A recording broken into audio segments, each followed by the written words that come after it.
अस्सलाम वालेकुम नाज़रीन, मैं हूं हुरैन फातिमा और आप देख रहे हैं हिमायती न्यूज HD चैनल। नजर डालते हैं आज की अहम खबर पर। क्वार्टर अस्पताल खुशाब कैंपस में 12 बेड्स पर मुश्तमिल खूबसूरत और तमाम जदीद सहूलियात से आरास्ता नर्सरी का रुकन सूबाई असम्बली साबिका सूबाई वजीर जंगलात मलिक मोहम्मद आसिफ आवान ने दुआ के साथ फीता काट कर इफ्तिताह किया। विजिट के बाद मलिक आसिफ आवान ने ट्रामा सेंटर का तफसीली जायजा लिया और कहा कि खुशाब की आवाम को बेहतर से बेहतर सहूलियात मुयस्सर करने में कोई कमी नहीं छोड़ेंगे। जिले हेडक्वार्टर अस्पताल खुशाब की इंतजामिया अंजुमन बहबूद मरीजा सोसाइटी जोहराबाद का तह दिल से शुक्रिया अदा करती है, जिन्होंने 6 बेबी वार्मलर्स अतिया किए, जिसकी बदौलत खुशाब की आवाम के लिए इतना बड़ा इकदाम पाया तकमील तक पहुंचा। इस मौका पर district health officer Khushab doctor Rao Gulzar Yousuf, medical superintendent district headquarter अस्पताल जोहराबाद डॉक्टर आसिफ महमूद अहमद काजी, एडवोकेट राना जाहिद राठौर, मलिक रिजवान भा अवान, एडवोकेट मलिक बिलाल भा अवान, मलिक एहतशाम भा Awan, child specialist doctor Hafiz Younus, madam Saima Saleem, social welfare officer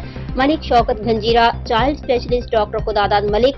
additional medical superintendent doctor Mehar Nazir, doctor Amir Abdullah Khan Niazi, कसीर तादाद में सियासी और समाजी शख्सियत, मीडिया पर्सन और मुलाजिमीन मौजूद थे।